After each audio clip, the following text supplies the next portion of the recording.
Even after you let go, the past is still part of who you are. Every one of us lives in the present and makes choices based on some part of the past. This fact is simply unavoidable.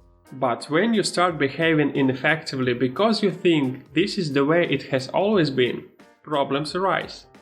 All traditions may be useful, or they may stifle your progress and growth. It all depends on how relevant they are to the present. It's your job to make this determination. When an experience in your life has emotional significance, it gets tagged in your brain as being important.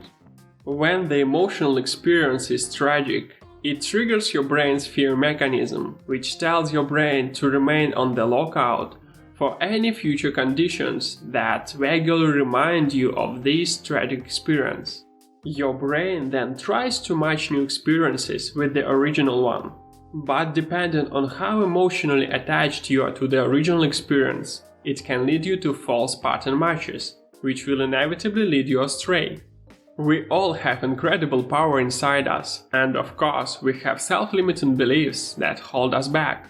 Sometimes it's a childhood experience, or an early failure. Sometimes it's something we were told when we were younger. We need to learn from the past, but be ready to update what we learned based on how our circumstances have changed. Nothing starts easy, everything begins at some level of difficulty. But one beautiful thing about life is the fact that the most difficult challenges are often the most rewarding and satisfying in the long run. Far too many people are fearful of the unknown, comfy with putting in the least amount of effort, and not willing to put up the short-term pain for long-term gain. Don't be one of them, you're better than that. You know that growth and progress require discomfort. Also, remember that growth begins at the end of your comfort zone. Not only is it important to accept the discomfort of taking steps forward, but it's also necessary to let go of comfortable routines and situations from the past. Holding on the way things were prevents you from growing into who you are now and who you are capable of being. Reminiscing about great past times is always pleasant, so long as reviewing these past times isn't used as a way of emphasizing how terrible the present is by contrast.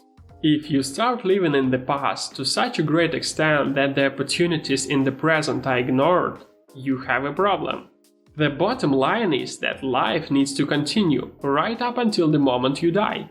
If at a certain point all you do is look back, you have in effect stopped living. You need to resist the trap of believing the past was so perfect that the present cannot be appreciated at all. Life always finds its balance. Don't expect to get back everything you give. Don't expect recognition for every effort you make. There are things you don't want to happen, but have to accept. Things you don't want to know, but have to learn. And people you can't live without, but have to let go. Some things come into your life just to strengthen you, so you can move on without them. Oftentimes, letting go has nothing to do with weakness, and everything to do with strength. We let go and move on with our lives, not because we want the friends, family and the universe to realize our worth, but because we finally realize our own worth.